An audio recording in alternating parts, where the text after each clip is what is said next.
오늘은 신앙의 기본을 11번째 시간으로 매일 영혼을 구원하라 라는 제목으로 말씀을 나누려고 합니다. 우리 한번 주제 말씀 우리 두 번만 외쳐보겠습니다. 시작. 매일 영혼을 구원하라. 매일 영혼을 구원하라. 우리가 믿는 하나님은 영원하신 분이십니다. 하나님은 영원하시기 때문에 그분의 뜻도 영원합니다. 영원하다라는 말은 처음부터 끝까지 변함이 없다라는 이야기예요. 그래서 예수님께서 마태복음 24장 35절 말씀 보면 하늘과 땅은 없어질지라도 나의 말은 결코 없어지지 않을 것이다 라고 말씀하십니다. 결코 변하지 않는 영원한 말씀이다라는 것을 예수님은 이야기하고 있는 거예요. 인간의 뜻은 영원하지 못해서 수시로 변합니다. 하지만 하나님이 하신 말씀은 변하지 않고 반드시 성취된다라는 사실이에요. 민수기 23장 19절 말씀에도 보면 하나님은 사람이 아니시다. 거짓말을 하지 아니하신다. 사람의 아들이 아니시니 변덕을 부리지도 아니하신다. 다른 말로 말하면 사람은 거짓말을 잘한다. 사람은 변덕을 잘 부린다 라는 얘기죠. 옆에 사람 보세요. 당신 얘기죠. 변덕 부리지 마세요. 어찌 말씀하신 대로 하지 아니하시랴. 어찌 약속하신 것을 이루지 아니하시랴. 하나님은 하신 말씀을 반드시 이루신다라는 것을 성경은 얘기하고 있어요. 여러분 신앙생활을 바로 하려면 신앙생활의 기본 원리를 잘 알아야 됩니다. 내가 가고자 하는 목적지에 대한 바른 정보를 가지고 있을 때 바로 찾아갈 수 있는 것처럼 신앙생활도 성경의 기본 원리를 모르면 방황하거나 미혹되는 거예요. 왜 오늘날 이단 사이비들이 교회를 이렇게 어지럽게 할 때 많은 사람들이 미혹에 넘어갑니까? 마지막 때에 미혹하는 자들이 나타나서 믿는 자라도 미혹할 것이라는 예수님의 예언대로 성취되는 것이기는 하지만 성경에 대한 확신과 지식이 없기 때문에 미혹된다라는 사실이에요. 성경을 모르면 하나님의 바른 말씀을 모르면 미혹됩니다. 목회자를 할지라도 미혹되는 거예요. 신학교를 나와서도 미혹되는 거예요. 교회를 20년 30년 때로는 직분을 갖고 장로를 할지라도 미혹되는 거예요. 그러니까 내가 바른 공식과 정답을 알고 있으면 아무리 오답을 말해도 믿지 않을 거예요. 정답을 모르니까 오답을 말해도 그런가 보다 하고서 속는 거예요. 그래서 결국 귀신의 가르침을 따르고 믿음에서 떠난다라고 성경은 말하고 있습니다. 디모데전서 4장 1절 말씀에 성령께서 환히 말씀하시기를 마지막 때에 어떤 사람들은 어디서 떠나요? 믿음에서 떠나. 마지막 때에 어떤 사람들은 믿음에서 떠난다라는 그 말은 믿음 생활을 했던 사람이 믿음에서 떠난다라는 얘기입니다. 그리고 속이는 영과 귀신의 가르침, 귀신의 교훈을 따를 것이다 라고 얘기하고 있어요. 잘못된 교훈과 교리를 가르치는 집단을 보면 대부분 이런 단어를 사용해서 얘기를 합니다. 신비한 비밀을 하나님께서 계시로 알게 하셨습니다. 이 비밀은 하나님께서 특별히 택하신 자에게만 알게 하시니 우리 교회에 와야만 이 비밀을 깨닫고 영생을 얻을 수 있습니다.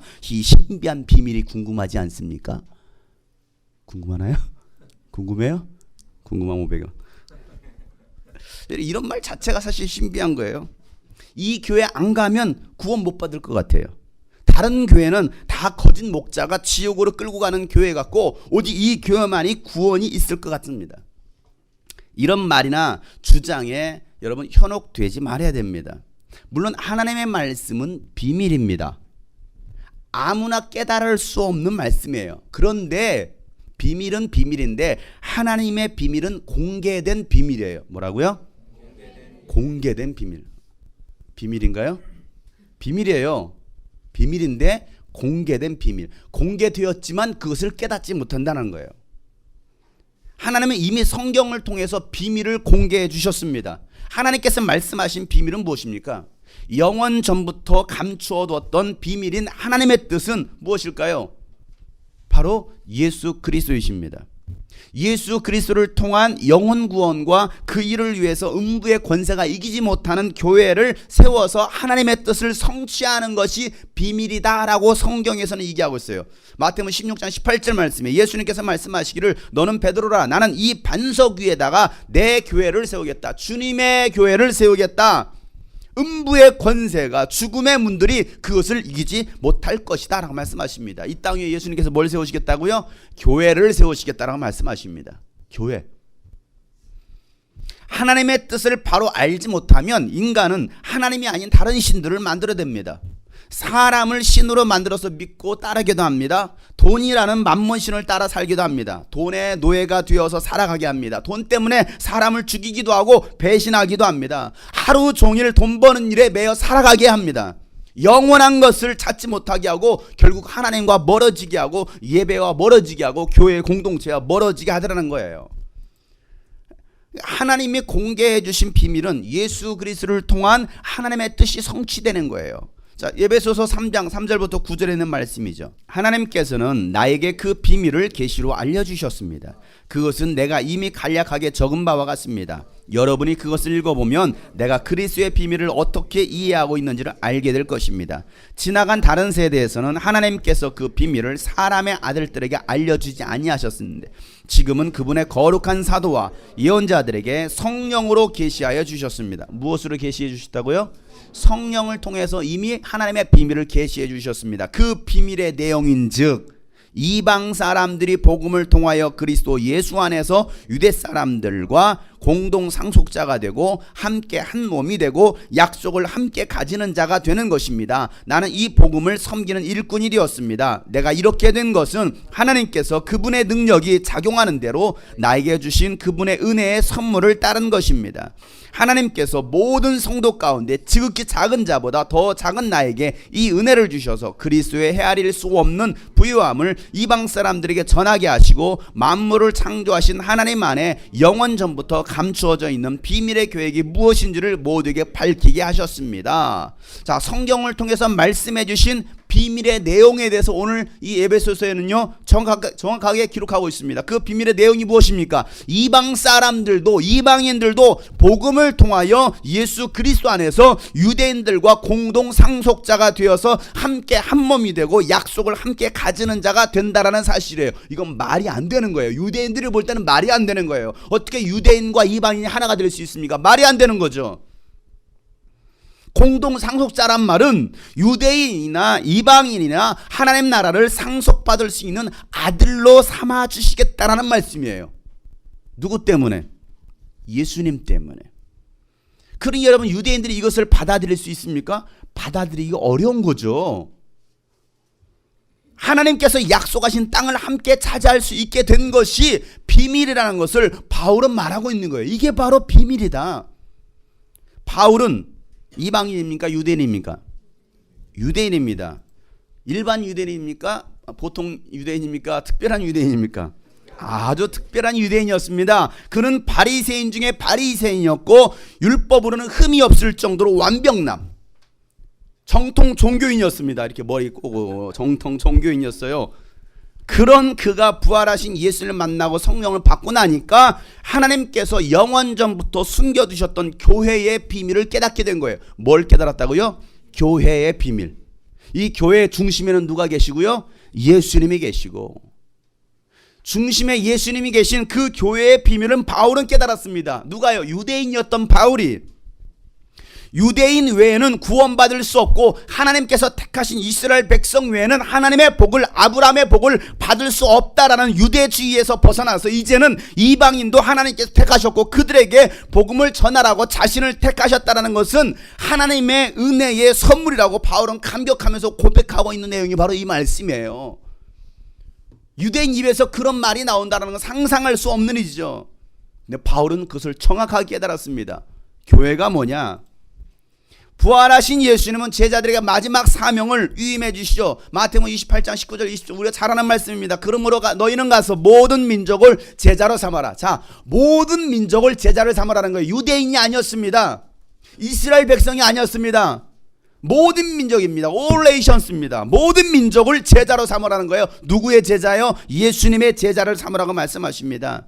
사도행 1장 8절 말씀에도 성령이 너희에게 내리시면 너희가 능력을 받고 예루살렘으로부터 시작하여서 유대와 사마리아와 그리고 땅끝까지 이르러 내 증인이 되게 할 것이다 라고 말씀하십니다.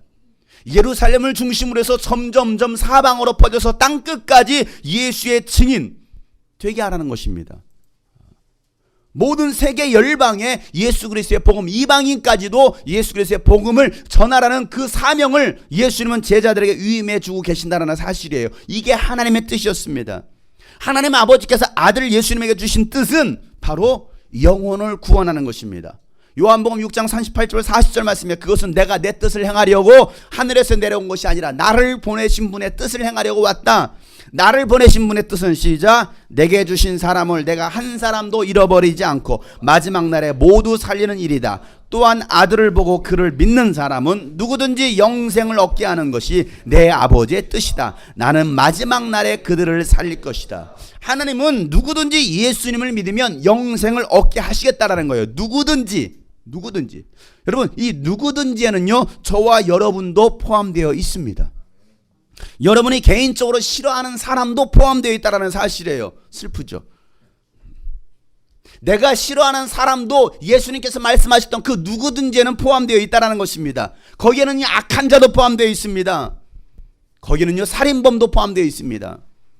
거기는요 일본인도 포함되어 있고 거기는 북한 김정은도 포함되어 있다는 사실이에요. 경악할 일이죠. 전 세계 모든 사람, 이스라엘의 유대인도 포함되어 있습니다. 그들을 구원하라는 것이 하나님이 우리에게 명령하신 미션이에요. 하나님의 사랑이 우리를 구원하셨습니다.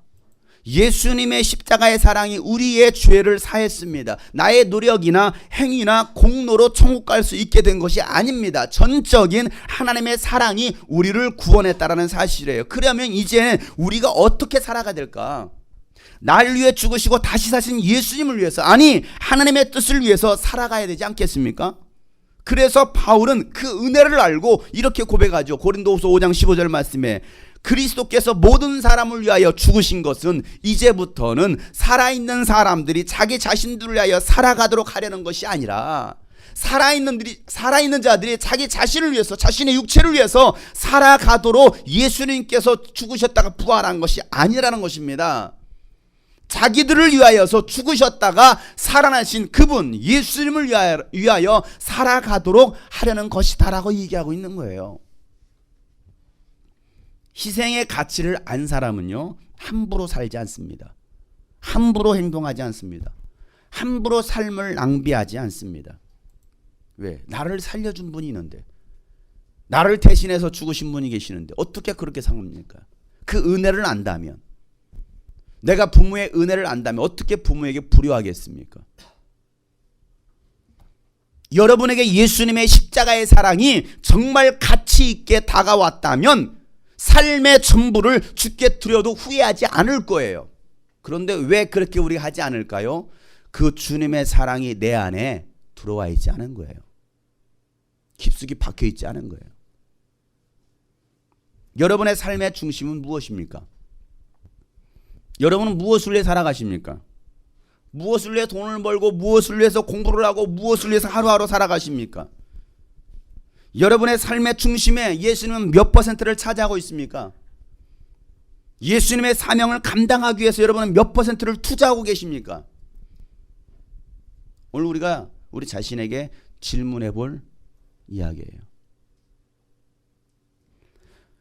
주님이 꿈꾸신 교회는 다음 세대를 구원해서 하나님의 나라와 민족과 세계 열방을 위해서 그들을 영성과 실력과 사명을 갖춘 영향력 있는 지도자로 세우려고 2009년 1월 4일 교회를 시작했습니다. 아무도 없는 황무지와 같고 광야와 같은 이곳에서 첫 예배를 시작했습니다. 그리고 4년이란 시간이 흘렀고 저와 여러분은 지금 이곳에서 예배를 드리고 있습니다. 하나님은 하란에서 살고 있는 아브라함을 부르시고 하나님이 명하신 가나안 땅으로 가라고 하십니다. 아버지와 함께 살았던 하란은요 어떤 지역이냐면 세계 4대 문명 발상지인 티그리스강과 유프라테스강 그리고 메소포타미아 그 유역의 상류 지역에 자리 잡은 지금의 터키 동부 지역입니다. 지구상에서 사람이 가장 오래 살고 있는 마을입니다. 시리아에서 발견된 기원전 2000년 전에 비문에는요 당시 이미 교통의 중심지로 상업도시가 상업도시로 번성되었다라는 그런 기록이 남아 있어요. 여러분 부자 도시 아닌가요? 정말 잘 사는 도시 아닌가요? 교통의 중심지, 정말 부유한 나라. 아브라함이 하란을 떠날 때 나이가 몇이었습니까? 75세였어요. 아브라함은 하란에서 못 살고 있었던 것이 아니었습니다. 아내를 얻어서 결혼도 해서 잘 살고 있었습니다. 재산도 있었습니다. 종도 많이 있었습니다. 물론 아들은 없었죠. 그런데 하나님은 거기를 떠나서 가나안 땅으로 가라는 거예요. 자, 아브라함에게는요, 위기였을 거예요. 편안과 안전을 택할 것이냐, 모험과 위기를 택할 것이냐. 여러분 무엇을 택하시겠습니까? 보편적으로 사람들은 뭘 택할까요? 편안과 안전한 것을 택합니다. 모험이나 도전이나 위기는 택하지 않으려고 합니다. 여러분이 아브라함이라면 어떤 것을 택하시겠어요? 지금 당장 보이는 것은 없습니다. 어떤 결과가 나타날지도 모르고 아무도 모르는 상황인 거예요. 물론 하나님께서 아브라함에게 약속하신 말씀은 있었죠. 창세기 12장에 있는 말씀이에요. 1절부터 3절에 있는 말씀 다 같이 한번 읽어보겠습니다. 주님께서 아브라함에게 말씀하셨다.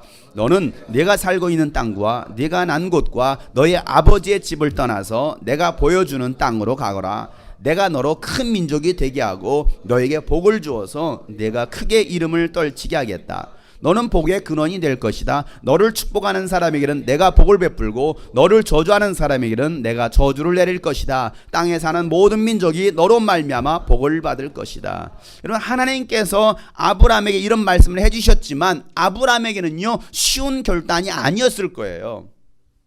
여러분 잘 살고 있는 그 지역에서 아무도 없는, 때로는 위협이 있는, 죽음의 위협이 있는, 실질적으로 아브라함이 그 땅을 떠났을 때 죽음의 위협을 겪잖아요. 그 위협이 있는 그곳에 가라고 하면 여러분 선뜻 나서시겠습니까? 그럼에도 불구하고 아브라함은요, 어떤 마음이 들었는지 결단하고 짐을 싸고 가나안 땅을 향해서 갑니다. 여보 사례, 아내 이름이 사례였어요. 여보 사례, 가나안으로 갑시다. 여보라, 짐을 서둘러 챙겨라. 우리는 앞으로 먼 길을 가게 될 것이다. 그렇게 아브라함 족장은요, 부족원들을 데리고 정글의 법칙 가나안 편을 찍기 위해서 떠납니다. 그리고 가나안 땅에 드디어 도착을 합니다. 그때 하나님께서 아브라함에게 다시 말씀해 주십니다. 7절에 있는 말씀이에요. 주님께서 아브라함에게 나타나셔서 말씀하셨다. 내가 너의 자손에게 이 땅을 주겠다. 아브라함은 거기에서 자기에게 나타나신 주님께 제단을 쌓아서 바쳤다, 이렇게 말합니다. 내가 너의 자손에게 이 땅을 줄 거야 라고 하나님께서 다시 말씀하시는 거예요. 자, 하나님이 아브라함을 가나안으로 불러들이신 이유가 뭐였어요? 왜 하란에서 가나안으로 들어가라고 말씀하셨어요? 방금 읽었잖아요. 그 땅을 주시고 그 땅에서 큰 민족을 이루게 하시고 그의 자손을 통해서 하나님의 아들 예수님을 주시기 위해서 하나님은 하란에서 아브라함을 부르시고 가나안 땅으로 인도하시더라는 사실이에요. 자, 아브라함은 그 당시에는 그 말이 믿겨지지 않았을 거예요. 왜? 나이가 75세였습니다. 아들도 없었습니다. 이미 아내는 할망구 같았어요. 아기도 낳을 수가 없어요. 이제 여자로서의 기능은 완전히 다 끊어졌습니다. 그런데 하나님은 이렇게 말씀하시는 거예요. 너의 자손이 많아질 거야. 그럴 때 사례의 반응은 먹다가 살에 걸리죠. 그로 나오는 반응, 헐, 대박. 말이 안 되는 거예요. 그리고 그렇게 가나안 땅에 들어와서 산지도 벌써 10년이라는 세월이 흘렀습니다. 여전히 아들은 없었더라. 뭐 하더라? 없었더라. 여전히 아들은 없었어요. 75세에 떠나서 10년이 흘렀습니다. 몇 살입니까? 85세가 되었어요. 85세가 되었는데 이제 아들이 있을 턱이 없죠. 여러분, 아들도 없는데 어떻게 큰 민족을 이룰 수 있습니까? 말이 안 되잖아요. 정말 하나님께서 나로 큰 민족을 이루어 주시기는 하시는 걸까? 복의 근원되게 하시는 걸까? 정말 이루어질까? 의심도 들었을 것입니다. 그런 아브라함에게 자손을 하늘의 별과 같이 많게 주실 것이라고 말씀해 주시면서 앞으로 일어날 일에 대해서 또한 말씀해 주십니다. 창세기 15장에 보면 13절부터 16절 말씀에 주님께서 아브라함에게 말씀하셨다. 너는 똑똑히 알고 있어라. 너의 자손이 다른 나라에서 나그네 살이를 하다가 마침내 종이 되어서 그러나 너의 자손을 종살이하게 한 그 나라를 내가 반드시 벌할 것이며 그 다음에 너의 자손이 재물을 많이 가지고 나올 것이다. 그러나 너는 오래오래 살다가 고이 잠들어 묻힐 것이다. 너의 자손은 4대째가 되어서야 이 땅으로 돌아올 것이다. 아무리 사람들의 죄가 아직 벌을 받을 만큼 이르지는 않았기 때문이다. 자, 아브라함은 아직 자손도 없어요. 그래요, 안 그래요? 아직 자손이 없어요. 자손이 없는데 하나님은 계속 말이 안 되는 이 얘기를 하고 계시는 거예요. 여러분들이 하나님께서 이렇게 말씀하신다면 여러분 뭐라고 반응하시겠습니까? 하나님, 말이 안 되잖아요. 자식이 없다니까요. 그런데 하나님은 아브라함의 자손이 다른 나라에 간다라는 거예요. 그리고 400년 동안 종살이를 한대요. 아니, 자식도 없는데 무슨 다른 나라에 가면 거기서 무슨 400년 동안 종살이를 해. 그리고 자손 4대째가 되어서야 많은 재물을 가지고 다시 이 가나안 땅으로 돌아올 것이다 라고 말씀하십니다. 자, 아브라함이 이 말을 들었을 때 이해가 돼요? 안 되죠. 여러분은 이해가 되죠. 왜? 이미 그 역사를 알고 있으니까. 이스라엘 역사를 알고 있으니까 여러분 이해가 됩니다. 그러나 당사자인 아브라함은 이해가 돼야 안 돼요? 안 돼요. 자, 그럼 그가 이해했을까요? 믿었을까요? 자, 우리에게 이해가 필요한가요? 믿음이 필요한가요? 신앙생활은 이해가 필요한 것이 아니라 믿음이 필요한 거예요. 성경 도무지 이해가 안 돼. 못 믿겠다. 아니요. 믿으면 이해가 돼요. 그런데 자꾸 우리는 이해하려고 합니다. 지식적으로, 논리적으로. 뭔가 근거를 찾자라는 거예요. 이해하려고. 나 좀 이해 좀 시켜봐. 이해가 안 된다니까요. 믿음이에요. 우리 옆에서 알려주세요. 당신에게 필요한 것은 믿음입니다. 이해하려고 하지 말고 믿으려고 하세요. 믿으면 이해가 됩니다. 오늘 하나님께서 아브라함이 하셨던 그 약속은요, 그 예언은 아들 이삭, 손자 야곱, 증손자 요셉의 시대를 지나서 그대로 이루어집니다. 애굽에서 종살이하던 이스라엘 백성을 모세를 통해서 출애굽시키십니다. 430년 동안 하나님의 예언대로 정말 430년 동안 애굽에서 종살이합니다. 그리고 모세를 통해서 출애굽시키십니다. 그리고 가나안 땅으로 인도해내셔요. 하나님 말씀 그대로 이루어지고 있어요. 이스라엘 백성들은 모세와 함께 광야 40년을 보냅니다. 그리고 모세가 죽었습니다. 여호수아가 뒤를 이었습니다. 이스라엘 백성을 가나안 땅으로 인도합니다. 하나님은 모세와 약속하셨던 것처럼 이제 여호수아와 다시 약속하십니다. 여호수아서 1장 2절부터 3절의 말씀. 나의 종 모세가 죽었으니 이제 너는 이스라엘 자손 곧 모든 백성과 함께 일어나 요단강을 건너서 내가 그들에게 주는 땅으로 가라. 내가 모세에게 말한 대로 너희 발바닥이 닿는 곳은 어디든지 내가 너희에게 주겠다. 아멘. 지금 그들은요 요단강을 건너지 않았어요. 지금의 요르단에 있습니다. 느보산에서 모세가 바라봤습니다. 그리고 그곳에서 모세는 마지막 죽음을 당합니다. 하나님은 여호수아를 부르시고 너는 이 요단강을 건너서 저 가나안 땅으로 들어가라라고 말씀하시는 거예요. 여호수아 두려웠을까요? 담대했을까요? 당연히 두렵죠. 왜? 모세의 뒤를 이어서 한다는 것은 쉬운 일이 아니었습니다. 이스라엘 백성들이 만만한 사람입니까? 아니죠. 조금만 승질 나빠지면 막 들고 일어서고 촛불 시위하고 우리를 애굽으로 보내라. 우리가 먹을 것이 없어서. 얼마나 막 혈기왕성한 사람들입니까? 두려워하고 있었습니다. 그 두려워하고 있는 여호수아를 향해서 하나님은 다시 말씀하십니다. 8절부터 9절에 있는 말씀에 이 율법책의 말씀을 늘 읽고 밤낮으로 그것을 공부하여 이 율법책에 쓰여진 대로 모든 것을 성심껏 실천해라. 여러분 이 말씀대로 하시길 바랍니다. 말씀을 늘 읽고 밤낮으로 그것을 뭐하고 공부 좀 하세요. 성경 공부 좀 하세요. 그렇게 공부 좀 하라면 하기 싫어가지고 양육 좀 받으라면 하기 싫어가지고 성경과 반대로 가는 오늘날의 기독교인들이 얼마나 많습니까? 말씀을 날마다 읽고 밤낮으로 그것을 공부하여 이 율법책에 쓰여진 대로 모든 것을 성심껏 실천해라. 그러면 시작. 그러면 네가 가는 길이 순조로울 것이다라는 거예요. 이렇게 하지 않으면 네가 가는 길이 막힐 것이다 이거예요. 여러분 왜 인생의 길이 막힐까요? 왜 성공보다는 실패가 많을까요? 불편한 짓은 여기서 끝나지 않습니다.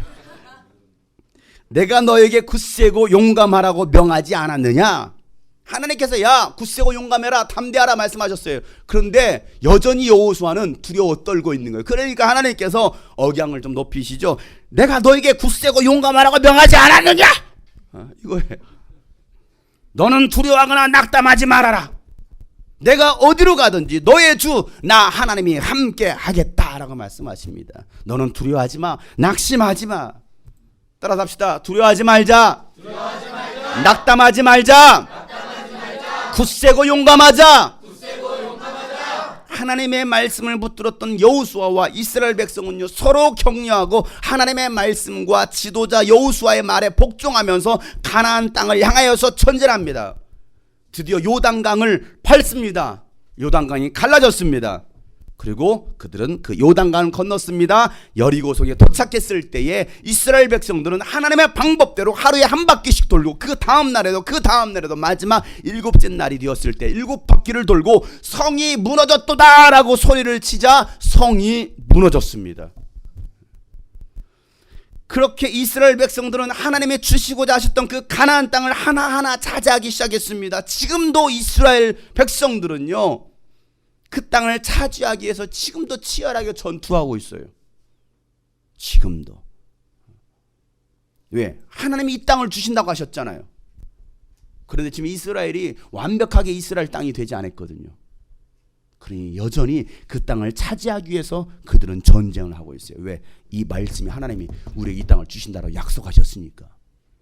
주님이 꿈꾸신 교회 개척 얘기를 제가 하다가 왜 갑자기 이스라엘 역사까지 왔을까요? 분명히 주님이 꿈꾸신 교회는 다음 세대를 위해서 개척했습니다 했는데 갑자기 아브라함으로부터 시작해서 모세와 여호수아 얘기를 했습니다. 하나님께서 영혼을 구원하기 위해서 가장 연약한 이스라엘 민족을 특별히 택하셨던 것처럼 마지막 시대 주님의 재림을 준비하고 영혼을 구원하고 다음 세대를 일으키는 사명을 위해서 주님이 꿈꾸신 교회를 특별히 택하셨기 때문입니다. 여러분 잘 안 믿어지시죠? 안 믿어질 거예요. 왜? 아브라함도 처음엔 그랬으니까요. 결과로 나타난 게 없잖아요. 과정이잖아요. 또 다른 일 얘기해 봅시다.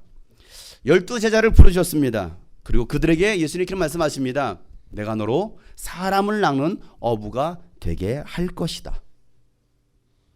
그 사명을 주셨을 때에 그리고 또 부활하신 다음에 모든 민족과 또 예루살렘과 유대와 사마리아와 땅끝까지 예수의 증인이 되게 하라. 이런 말씀을 하셨을 때도 제자들은 여전히 믿어지지 않았을 거예요. 그렇지 않겠습니까? 믿음이 왔을까요? 믿음이 안 왔으니까 기도하다 말고 다 도망가죠. 처음에 500명이 모였다. 나중에 120명만 남잖아요. 믿음이 오지 않는 거예요. 그런데 역사는 어떻게 되었습니까? 그 복음이 이스라엘의 반대편 고요한 동방의 나라 대한민국 그리고 저와 여러분에게까지 왔다라는 사실이에요. 이게 여러분 얼마나 놀라운 일입니까? 이런 얘기를 듣는데도 놀라지 않는 여러분은 참 놀라운 사람들이에요. 예수님 말씀하셨던 그 말씀이 이제는 이 땅까지 왔고 이 땅에서 다시 예루살렘으로 들어가고 있다는 사실. 제자들이 믿어졌을까요? 그 시대 주님이 꿈꾸신 교회는 영혼을 구원하기 위해서 세워진 교회입니다.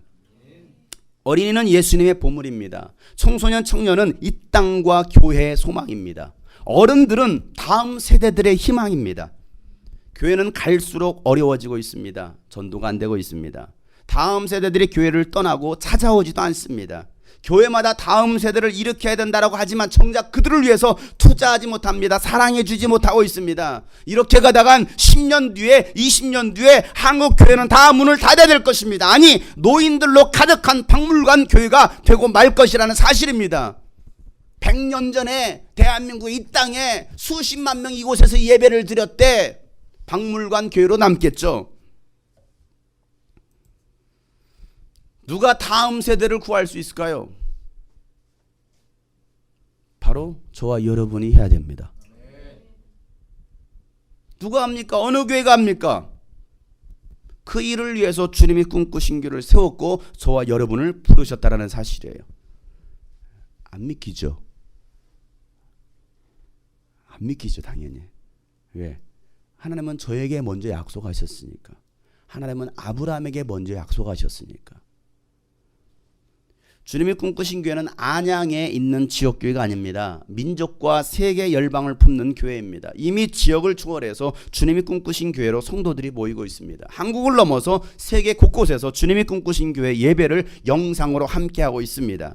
세계는 우리의 목장입니다. 세계에 흩어져 있는 잃어버린 양을 구원할 사명이 우리에게 있다는 사실이에요. 어제도 한 분이 카톡을 보내왔습니다. 목사님, 요즘 우리 부부는 목사님 말씀 듣는 은혜로 살고 있습니다. 벌써 신기원 시리즈 10번째 말씀까지 다 들었습니다. 그리고 지금 성막 시리즈 2번을 지금 2번째도 말씀을 듣고 있습니다. 스마트폰에 이어폰을 꽂고서 일하면서 말씀을 듣는 가운데 나도 모르게 아멘 아멘 외치게 됩니다. 감사합니다. 우리 교회 성도 아니에요.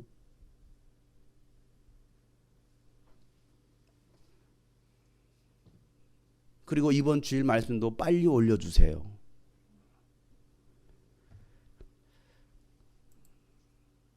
여러분은 어떤 생각이 드십니까?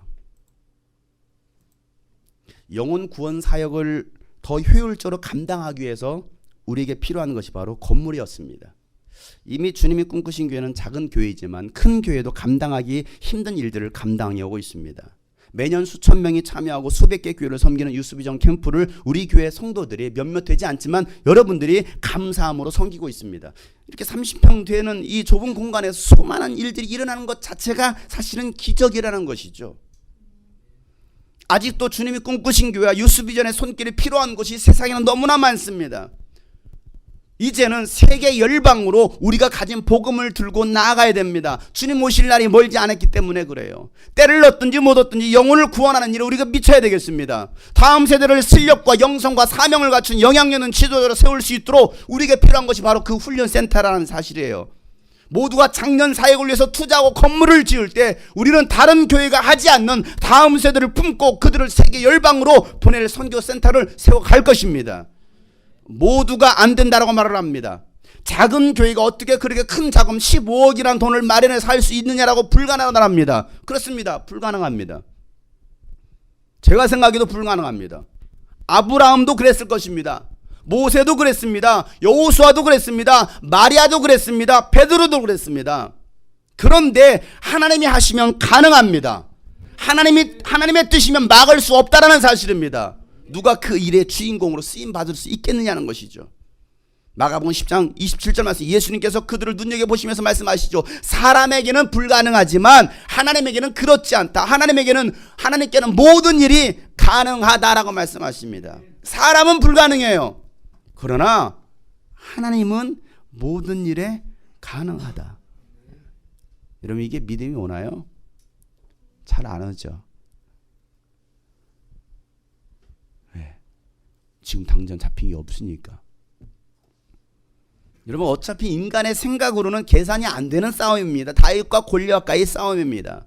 그렇다고 시작도 안 해보고 포기하는 것은 교만입니다. 어린아이가 내놓은 물고기 2마리 떡 5개로 2만 명을 먹게 했습니다. 그리고 12광주가 남는 기적을 일으켰습니다. 과부의 2렙돈 3,000원, 그 돈을 예수님은 기뻐하셨습니다. 3년 6개월간의 긴 가뭄 때 마지막 남은 밀가루로 아들과 마지막 식사를 하려고 했던 그 사르밧 과부는요, 그것으로 선지자를 섬겼습니다. 그럴 때 하나님은 기름과 밀가루 통이 마르지 않는 기적을 일으켜 주셨습니다. 하나님은 지금도 우리의 중심을 보시고 계신다는 사실이에요. 저는 개척을 시작하기 전 하란에 있었습니다. 그것은 참 안전했습니다. 사역도 재밌게 잘하고 있었고 또 잘되고 있었습니다. 그런데 하나님은 개척하라는 것입니다. 가나안 땅으로 나가라는 것입니다. 광야로 나가라는 것입니다. 왜 굳이 힘든 길을 선택해서 가느냐라고 말들을 했어요. 지름길로 가라는 것이죠. 고속도로로 가라는 것입니다. 대형교회로 가면 편하고 더 큰 사역을 할 수 있지 않겠느냐라고 말을 했습니다. 일리가 있어 보입니다. 그게 더 빠를 것 같습니다. 그러나 저는 그 길을 선택하지 않았어요. 왜? 하나님은 그 길을 명하신 것이 아니었기 때문에 그래요. 그리고 저는 광야로 내던져졌습니다. 아무도 없었습니다. 어디로 가야 될지 어떻게 해야 될지는 몰랐습니다. 내가 의지할 수 있는 것은 오직 하나님의 약속의 말씀이었어요. 약속의 말씀. 내가 너로 큰 민족을 이루게 하겠다. 내가 밟는 모든 땅 내 자손에게 주겠다. 말이 안 되잖아요. 아무것도 없는데요. 곱등이가 뛰어놀고 있는데요. 성도들 없는데요. 저 지금 노가대 나가고 있는데요. 외롭고 힘들 때마다 저에게 쏟아지는 모함, 또 오해가 있을 때에도 제가 할 수 있는 것은 오직 주님의 말씀을 의지하는 것이었습니다. 그리고 한 영혼을 위해서 기도하고 전도했습니다. 준비된 동역자를 붙여달라고 기도했습니다. 물질도 채워달라고 기도했습니다. 복음 전할 수 있는 필드도 달라고 기도했습니다. 목자가 필드가 없으면 무슨 소용이 있습니까? 하나님은 지금까지 저와 주님이 꿈꾸신 교회를 하나님의 뜻대로 인도해 오셨습니다. 개척 3년이 되었을 때 교회 이전을 놓고 기도했습니다. 그리고 4주 전 올해 하나님은 다시 저를 모퉁이로 내몰기 시작했습니다. 광야로 몰아가셨습니다. 새로 밟게 될 가나안 땅을 보여주시고 그 땅을 취하라고 여러 가지 상황들과 말씀과 사인으로 계속해서 저에게 말씀해 주시고 계셨습니다. 우리 교회가 이전하려고 하는 교회는 다음 세대 사역을 할 수 있는 모든 조건을 다 갖추어 놓은 가나안 땅과 같은 곳이었어요. 들어가서 취하기만 하면 되는 땅입니다. 그런데 하나님은 그냥 주시지 않아요. 절대 그냥 주시지 않습니다. 여리고성을 무너뜨려야만이 취할 수 있는 땅입니다. 15억이라는 돈을 무너뜨릴 수 없는 그 거대한 성벽과 같았습니다. 그런데 하나님의 눈으로 보니까 아무것도 아니었어요. 하나님 눈으로 보면 15억도 아무것도 아니에요. 그런데 자꾸 인간의 눈으로 보게 되는 사실이에요. 인간의 눈이 들어오니까 이건 불가능한 거예요. 저는 하나님께 기도했습니다. 제가 의심형이잖아요. 도마와 같은 사람이잖아요. 지어주세요. 보여주세요. 꼭 기도원 같아요. 하나님께 이렇게 기도했으면 하나님 확실히 보여주십시오. 확실히 제 손에 쥐어주십시오. 그러면 취하겠습니다. 저에게 보여주지 않고 들려주지 않는다면 저는 할 수 없습니다. 그럴 때마다 하나님은요, 이스라엘 백성 모두가 한 마음이 되어서 요단강을 건너고 여리고성을 돌았던 것처럼 모든 성도가 같은 마음 같은 비전을 가지라고 주님 말씀하시는 거예요. 그러면 주신다라는 거예요. 여러분 이게 중요해요. 너 혼자 취할 수 있는 게 아니야. 여호수아 혼자 건너간 게 아니야. 이스라엘 백성 모두가 같은 마음을 품고 같이 협력을 했어. 같이 그 땅을 건너갔어. 여러분 그 땅을 취하기를 원한다면 우리 모든 성도가 같은 마음 같은 비전을 품어야 됩니다. 같은 헌신이 있어야 됩니다. 이게 없이는 하나님은 주실 수 없다라고 말씀하시는 거예요. 발을 내딛지 않고 성을 돌지 않으면 그 땅은 얻을 수 없다라는 거예요.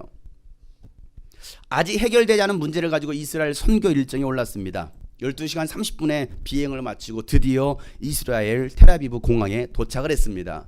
입국 수속을 마치고 화물을 찾아 그 숙소로 이동하는 버스에 올라탔습니다. 그리고 창밖을 보면서 이런 생각을 했습니다. 드디어 축복의 땅 가나안 땅 이스라엘에 도착했구나. 하나님 감사합니다. 그때 핸드폰에서 알람이 울렸습니다. 10시 9분 천국 기도 시간.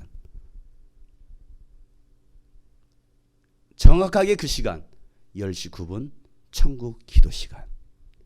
가나안 땅을 취하는 그 시간.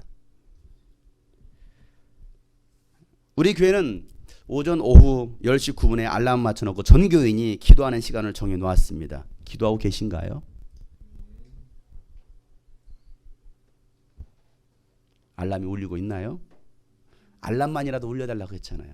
기도는 안 할 망정 알람이라도 울려줘라. 왜? 그러면 생각하지 않겠느냐. 그 알람마저도 안 맞춰놓은 사람은 배신이요, 배신.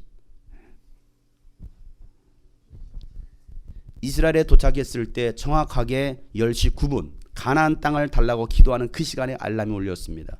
아, 가나안 땅을 주시겠구나. 믿음만 있으면. 아, 가나안 땅 주시는구나. 믿음만 있으면. 첫날 숙소에 들어가서 잠을 잤습니다.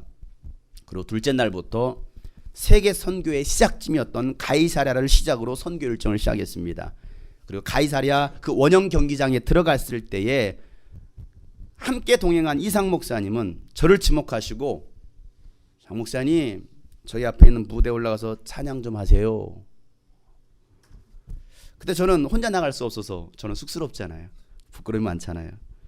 저는 우리 교회 찬양팀을 데리고 함께 했던 우리 팀을 데리고서 올라가서 아론의 축복을 히브리어로 불렀습니다. 예바레크가 아도나이 베이시무레가 이사 아도나이 바나부 엘레카베아셴 레카샬롬, 그걸 쫙 불렀어요.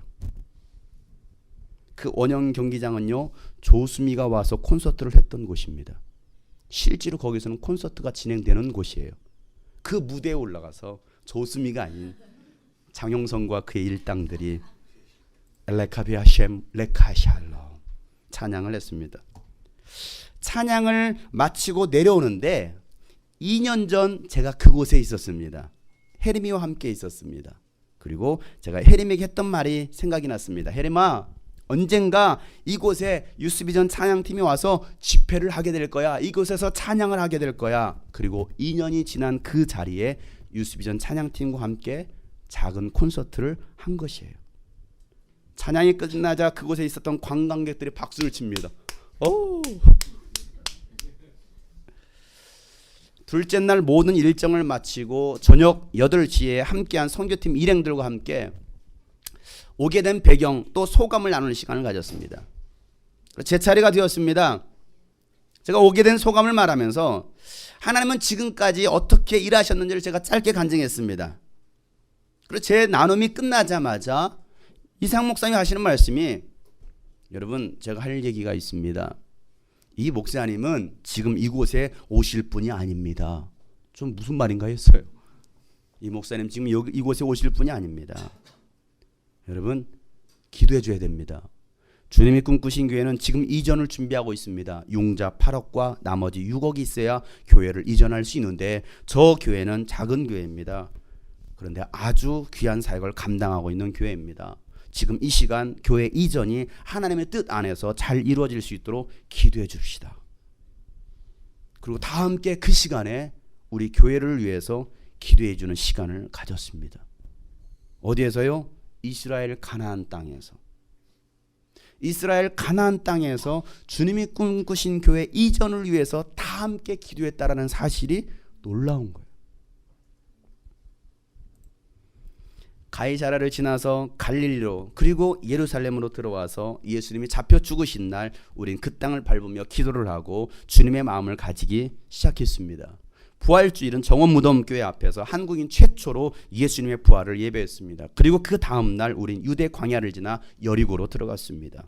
여리고에 도착해서 무너진 옛 그 여리고 성터를 올라가는데 천국 기도 알람이 또 울렸습니다. 정확히 10시 9분 오전에. 오는 길에 버스에서 울릴 수도 있었어요.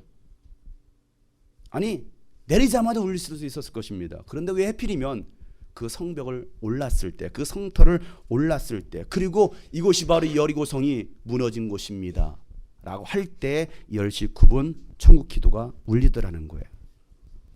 함께 간 우리 교회 성도들은요, 그 무너진 여리고성을 바라보면서 여리고성은 무너졌다 기도했어요, 안 했어요?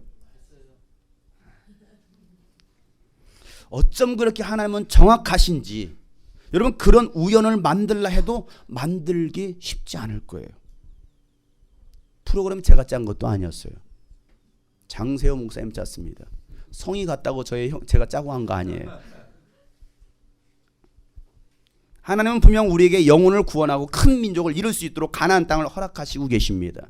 저의 소원은요, 오직 영혼 구원입니다. 건물을 얻으려는 욕심도 아니고 명예나 물질을 더 많이 소유하려는 욕심도 아니고 오직 영혼을 구원하는 것이 저의 평생의 소원이에요. 주님이 꿈꾸신 교회는 건물 중심의 교회가 아니라 사람 중심의 교회입니다. 사람을 세우고 사람을 살리는 교회입니다. 그 일을 위해서 무기가 필요한 것입니다. 장소가 필요한 거예요. 무기 없이 여러분 어떻게 전쟁터 나가겠습니까? 맨날 무기 빌려서 쓸 수 있겠습니까? 아니죠. 나의 무기가 있을 때 더 자신감을 가지고서 싸울 수 있다는 사실이에요. 저는 예수님을 영적으로 인격적으로 만난 후 기도해 온 것이 세계 열방의 예수 복음 증거자로 사용해 달라는 것이었습니다. 그리고 또 한 가지는 뭐냐면 믿지 않는 아버지, 아니 더 정확히 말하면 예수님을 믿었다가 예수님을 떠나고 처음 사랑을 잃어버린 그 아버지와 가족을 위해서 기도했습니다. 아버지는 젊어서 예수님을 잘 믿으셨습니다. 그런데 교회에서 있었던 상처로 인해서 교회를 멀리 떠나셨습니다. 떠난 것뿐만 아니라 교회를 미워했습니다. 그런 아버지를 위해서 제가 알 수 있는 것은 기도하는 것이었어요. 우리 아버지 젊었을 때 열정과 은혜로 그 남은 평생을 주를 위해 살아가는 주의 종이 되게 하여 주시옵소서. 제가 항상 하는 기도는 그거였습니다. 주의 종 되게 하여 주십시오. 그렇다고 여러분 신학을 하고 목회자가 되라는 얘기가 아니었어요. 주님이 쓰시는 주의 종, 남은 여생을 주의 종 되게 하여 주십시오. 하나님은요, 저의 어린 그 기도를 들어주셨어요. 50여 년의 방황을 마치고 아버지는요 2012년도 1월 1일 첫 주일 예배를 시작으로 지금까지 한 번도 빠지지 않으시고 예배 출석하고 계십니다. 헌금도 꼬박꼬박 챙기시고 지금은 성경도 매일 읽으신다고 스파이신 우리 어머니께서 저에게 알려주셨어요. 의인의 기도는 병든 자를 일으킵니다. 2012년도 1월 1일 첫 주일 예배. 하필이면 또 왜 1월 1일이야. 그리고 오늘까지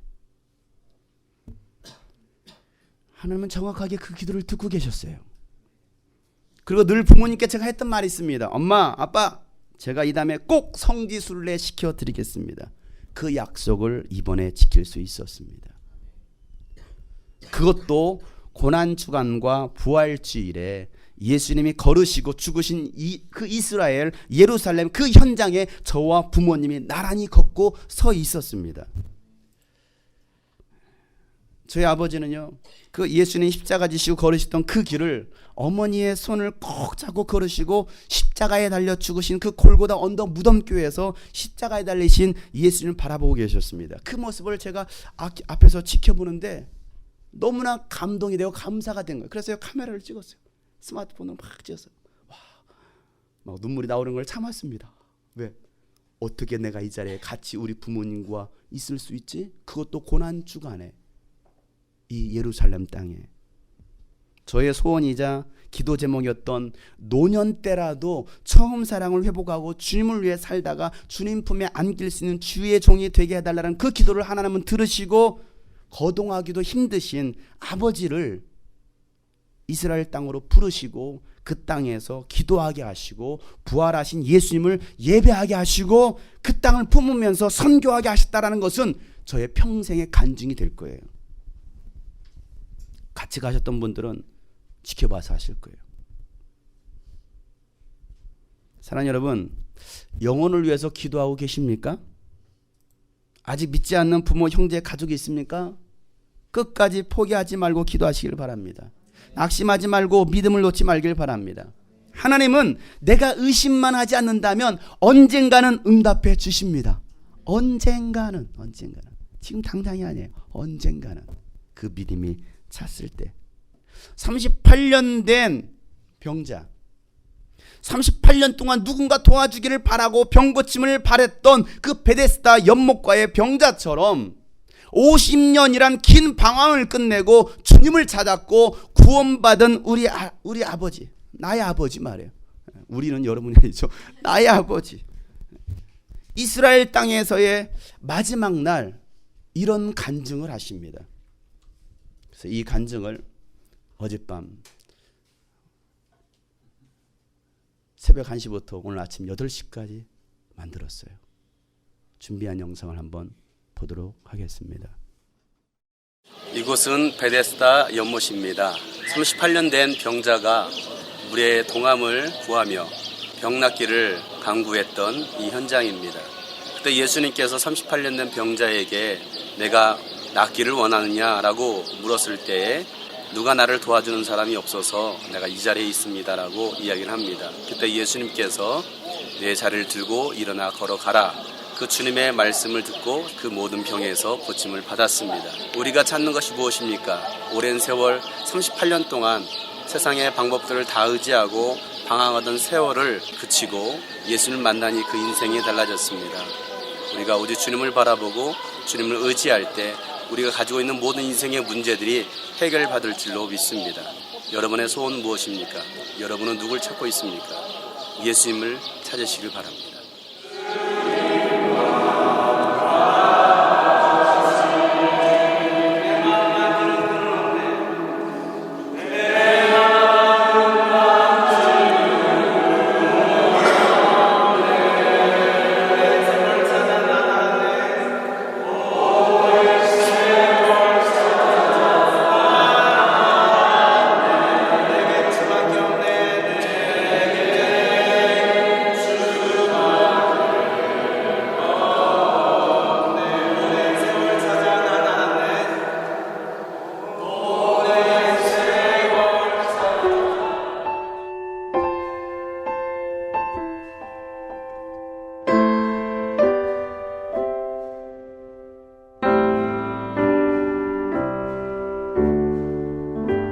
주님과 같이 내 마음 만지는 분은 없네. 오랜 세월 찾아 난 알았네. 내겐 주밖에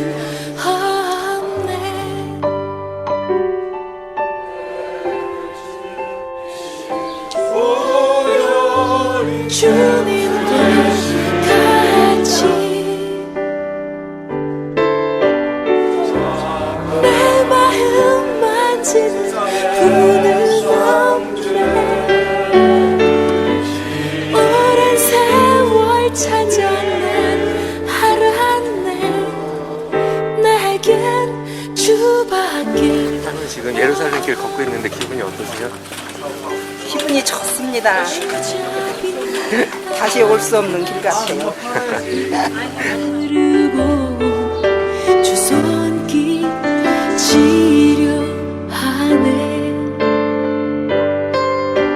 고통받는 자녀 품으시니 주밖에 없네.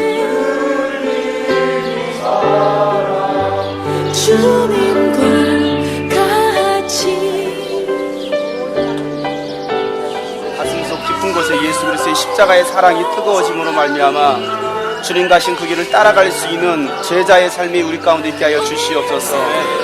주님 다시 오시는 그날까지 주님을 바라보며 그 길 따라가는 하나님의 사람들 되게 하여 주시옵소서.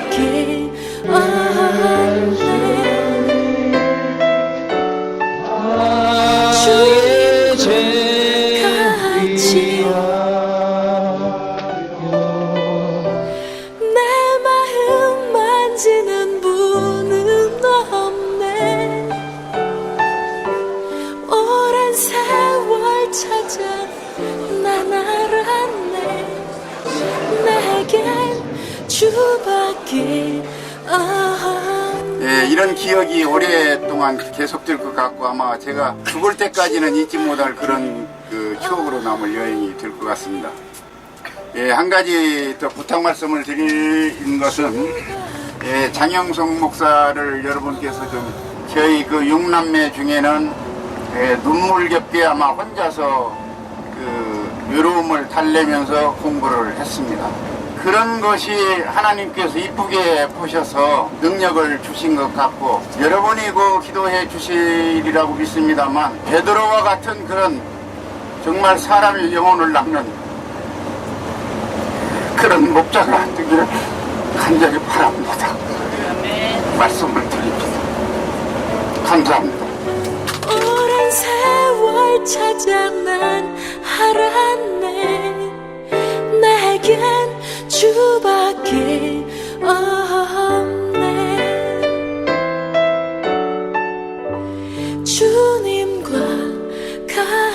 없이 내 마음 만지는 분은 없네. 오랜 세월 찾아 난 알았네. 내겐 주밖에 없네. 주밖에 없네.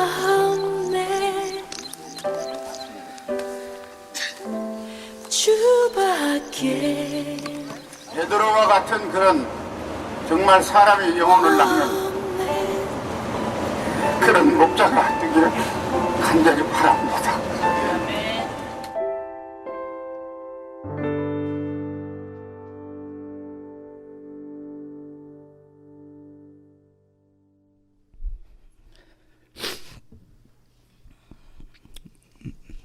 여러분,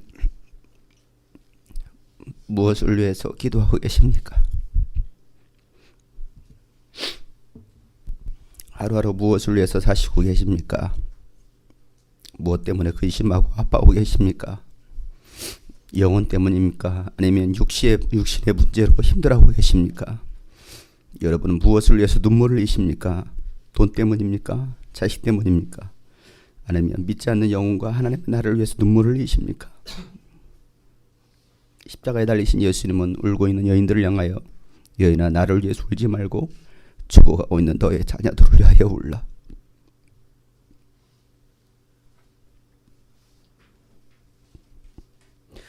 여러분은 지금 여러분의 삶을 어디에 쓰고 있습니까? 무엇을 먹을까 마실까 입을까에 쓰고 있습니까? 아니면 하나님의 나라와 의와 교회를 위해서 쓰고 있습니까? 하나님은 우리의 믿음을 보십니다. 중심을 보십니다.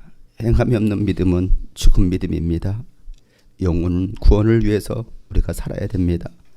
영혼 구원을 위해서 우리 삶을 투자해야 되지 않겠습니까?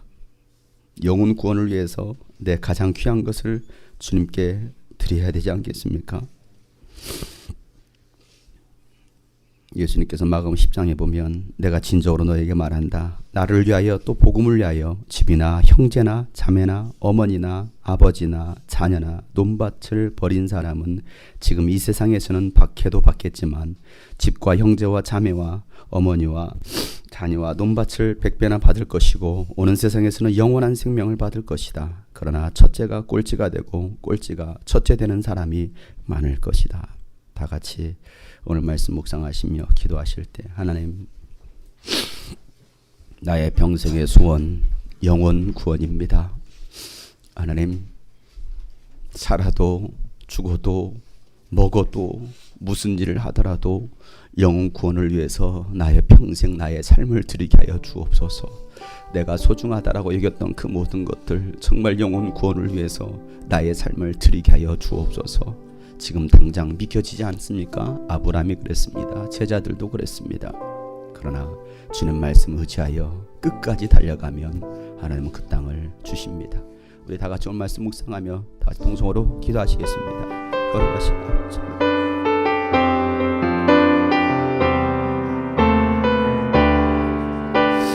한 영혼이 주께로 돌아오기까지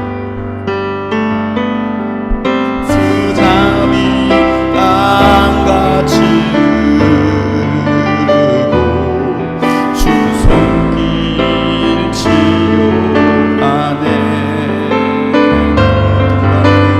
고통받는 자녀 부르시니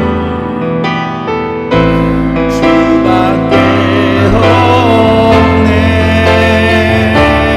주님과 같이 주님과 같이 내 마음 만지는 분은 없네. 오랜 세월 찾아 난 알았네. 주밖에 없네. 오랜 세월 찾아 난 알았네. 오랜 세월